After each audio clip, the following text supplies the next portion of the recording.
Hi everyone. Today we're going to dive into the book Thinking Fast and Slow by Daniel Kahneman. If you enjoy this content, don't forget to like and subscribe. Let's jump right in. What if your brain is tricking you every day without you realizing it? In Thinking Fast and Slow, Nobel Prize-winning psychologist Daniel Kahneman uncovers the hidden biases and mental shortcuts that shape our decisions. He introduces System 1, fast, intuitive thinking, and System 2, slow, analytical thinking, showing how they often lead us astray. From loss aversion, why losses feel worse than gains, to the illusion of understanding, why we think we know more than we do, Kahneman dismantles the myth of human rationality. He explains how anchoring, framing effects, and the endowment effect influence our choices and why we fail at assessing risk and probability. Packed with real-world insights, this book challenges how we think about thinking, revealing why we make mistakes and how we can make better decisions. Two systems of thinking. Kahneman introduces System 1 and System 2, two distinct modes of thinking that shape our perception and decision-making. System 1 is fast, intuitive, automatic, and operates effortlessly. It helps us recognize emotions, read simple sentences, and react quickly to threats. However, it is prone to biases and errors. System 2 is slow, analytical, deliberate, and requires effort. It helps with problem-solving, logical reasoning, and self-control, but is often lazy and easily influenced by System 1. Kahneman illustrates the difference with two examples. Looking at a person's face and instantly recognizing their emotion. System 1 at work. Solving 17 times 24, which requires conscious effort. System 2 in action. System 1 operates automatically and quickly, with little or no effort and no sense of voluntary control. System 2 allocates attention to the effortful mental activities that demand it, including complex computations. Interestingly, we often identify with System 2, believing we are rational decision-makers. However, much of our daily life is dominated by System 1, which generates the impressions, feelings, and intuitive judgments that System 2 often accepts without scrutiny. System 2 articulates judgments and makes choices, but it often endorses or rationalizes ideas and feelings that were generated by System 1. Cognitive biases and heuristics. Kahneman and Amos Tversky's research reveals that humans rely on mental shortcuts, heuristics, to make decisions, but these shortcuts lead to predictable biases. Three major heuristics discussed in the book. Availability, heuristic. People judge the likelihood of an event based on how easily examples come to mind. For instance, people overestimate the risk of plane crashes because they are widely covered in the media. Representativeness, heuristic. People judge probabilities based on how much something resembles a stereotype, ignoring actual statistical probability. Anchoring effect. The first piece of information we receive, the anchor, affects our decisions. If a price is set high, we tend to negotiate around it rather than question its fairness. The reliance on heuristics and the prevalence of biases are not restricted to laymen. Experienced researchers are also prone to the same biases when they think intuitively. Even trained professionals fall for these biases. For example, experienced doctors, lawyers, and investors often fail to recognize statistical realities and rely on intuition instead. It is not surprising that useful heuristics such as representativeness and availability are retained, even though they occasionally lead to errors in prediction or estimation. The illusion of understanding. Humans have a deep-seated belief that we understand the past and can predict the future, even though randomness and luck play a huge role in outcomes. The idea that the future is unpredictable is undermined every day by the ease with which the past is explained.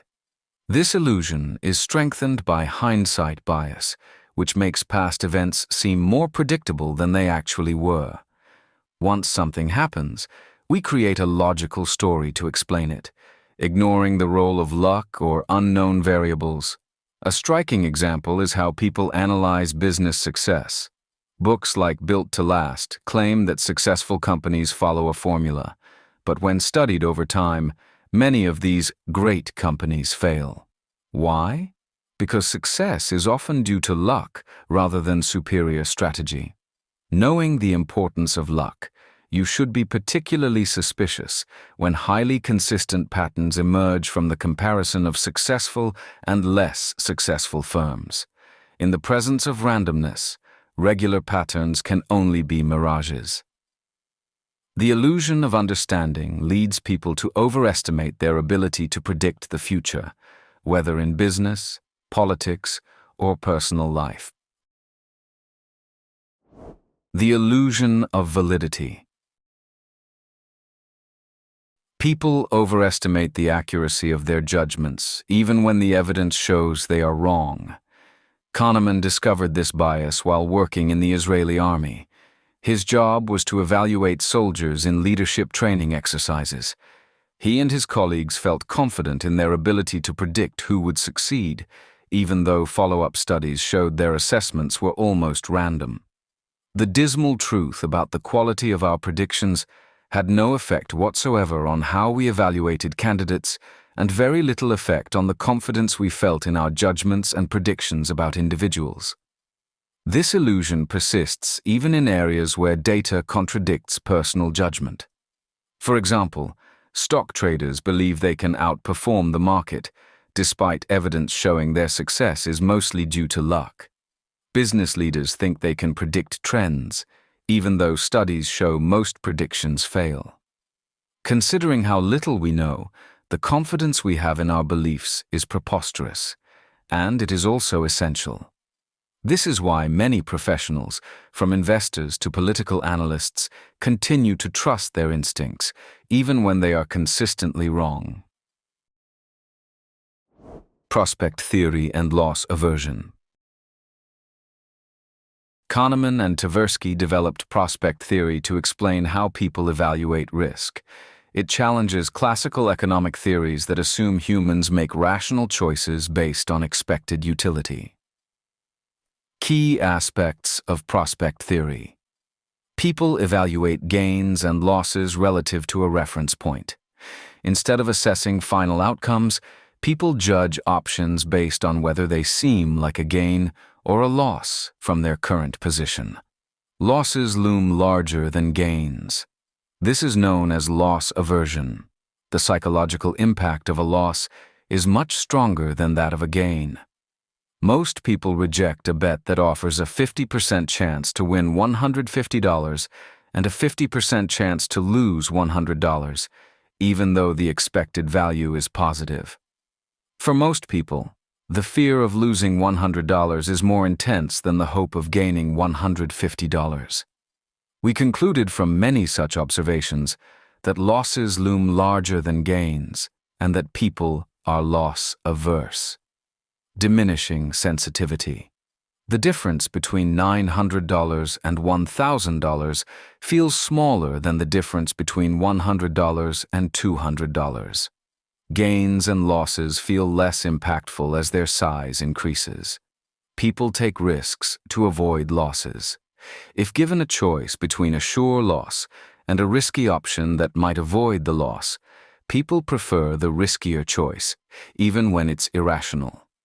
In mixed gambles, where both a gain and a loss are possible, loss aversion causes extremely risk-averse choices.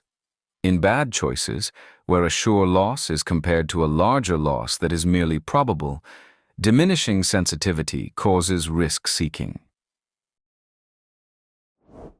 Anchoring effect. Anchoring is a cognitive bias where people rely too much on the first piece of information, the anchor, when making decisions. How anchoring works: initial numbers, influence, estimates. In an experiment, participants were asked whether the tallest redwood tree is more or less than 1,200 feet. Then they guessed its actual height. Those given a high anchor, 1,200 feet, guessed 844 feet on average, while those given a low anchor, 180 feet, guessed 282 feet. The anchoring index is simply the ratio of the two differences, 562 divided by 1,020, expressed as a percentage, 55%. The anchoring measure would be 100% for people who slavishly adopt the anchor as an estimate, and 0 for people who are able to ignore the anchor altogether. Anchoring in negotiations. Setting a high starting price in a negotiation increases the final agreed amount. Even experts like real estate agents fall for anchoring effects. The agents insisted that the listing price had no effect on their responses, but they were wrong. The anchoring effect was 41%. Anchoring in everyday life. A charity donation request mentioning a high number increases how much people are willing to give. Judges give longer prison sentences when exposed to higher numbers before making their decision. German judges who rolled a pair of dice before sentencing a shoplifter gave longer sentences if they rolled a higher number. Framing effects. Framing refers to how choices are influenced by the way they are presented. Example, the Asian disease problem. Participants were given two versions of a problem. Version 1, positive frame. If Program A is adopted, 200 people will be saved. If Program B is adopted, there's a 1/3 chance all 600 will be saved and a 2/3 chance no one will be saved. Result: most people preferred Program A, the certain option. Version 2, negative frame. If Program A is adopted, 400 people will die. If Program B is adopted, there's a 1/3 chance no one will die, and a 2/3 chance 600 will die. Result: most people preferred Program B, the gamble. Look closely and compare the two versions. The consequences of Programs A and A' are identical. So are the consequences of Programs B and B'. In the second frame, however, a large majority of people choose the gamble. Why does framing work? People are risk-averse when choices are framed in terms of gains. People are risk-seeking when choices are framed in terms of losses.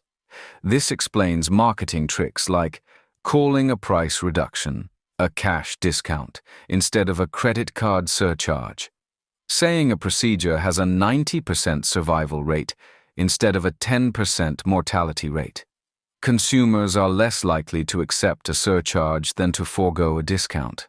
Because losses loom larger than gains, framing effects are used deliberately in marketing and politics. Overconfidence and planning fallacy. People overestimate their abilities and underestimate how long tasks will take. The planning fallacy Kahneman and Tversky define it as making forecasts that are unrealistically close to best-case scenarios, ignoring past data and not consulting the statistics of similar cases. Example: the Scottish Parliament building initial estimate, £40 million, 1997. Final cost, £431 million, 2004. In July 1997, the proposed new Scottish Parliament building in Edinburgh was estimated to cost up to £40 million. By June 1999, the budget for the building was £109 million. By 2004, the final cost was roughly £431 million. Even experts fall victim to the planning fallacy. A study of rail projects showed 90% overestimated passenger usage, average cost overrun, 45%. As more evidence accumulated, the experts did not become more reliant on it. The average overestimation of ridership was 106% overconfidence in business. Leaders predict huge success for new projects, ignoring data from past failures. Investors believe they can outperform the market, even when statistics prove otherwise. When forecasting the outcomes of risky projects, executives too easily fall victim to the planning fallacy.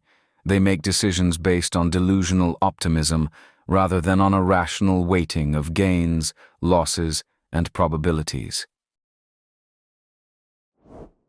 The endowment effect. The endowment effect is a cognitive bias where people overvalue what they already own, leading to a reluctance to part with it, even when the rational choice would be to trade or sell.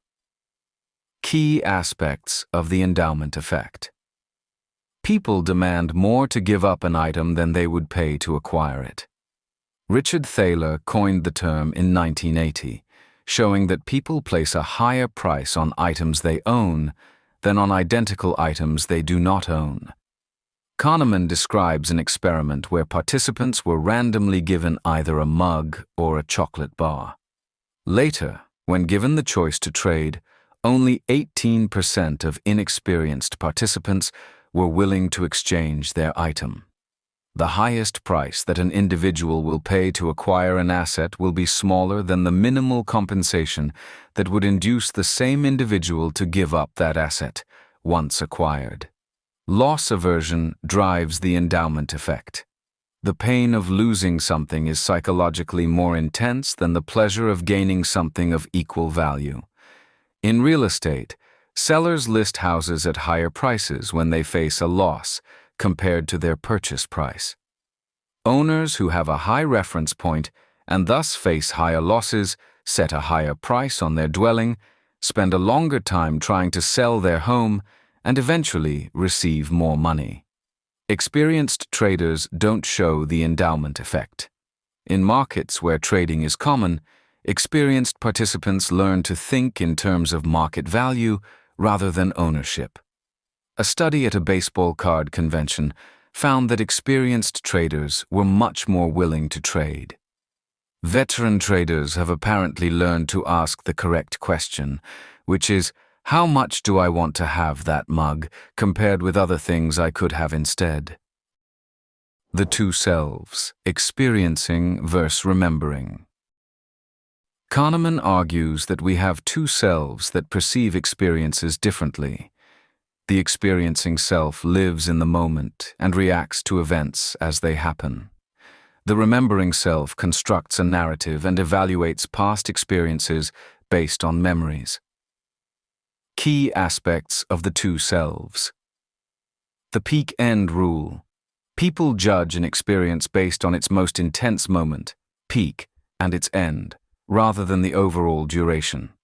In a cold hand experiment, participants endured 60 seconds of painful cold water in one trial and 90 seconds in another trial, but with the last 30 seconds slightly warmer.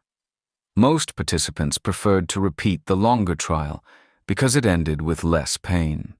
We have strong preferences about the duration of our experiences of pain and pleasure. We want pain to be brief and pleasure to last. But our memory, a function of System 1, has evolved to represent the most intense moment of an episode of pain or pleasure, the peak and the feelings, when the episode was at its end, duration neglect. People ignore the length of an experience when recalling it. If an event ends badly, we remember it as worse than it actually was. The remembering self is sometimes wrong, but it is the one that keeps score and governs what we learn from living, and it is the one that makes decisions. Life is remembered as a story, not a sum of experiences. This bias affects vacation choices, relationships, and life decisions. People may make choices based on what they want to remember, rather than what they will enjoy in the moment. Confusing experience with the memory of it is a compelling cognitive illusion, and it is the substitution that makes us believe a past experience can be ruined. Rare events and probability errors. People misjudge probabilities, especially for rare events, due to emotional and cognitive biases. Key aspects of probability errors. People overestimate the probability of rare events. Fear-based events, plane crashes, terrorist attacks, shock attacks, are overestimated due to their emotional impact. Statistically more likely dangers, car accidents, heart disease, are often ignored. Judgments of the probabilities of an event and its complement do not always add up to 100%. The availability heuristic amplifies probability errors. If an event is memorable or frequently reported in the media, people think it is more common. For example, people believe homicides are more common than suicides, but suicides outnumber homicides by a wide margin.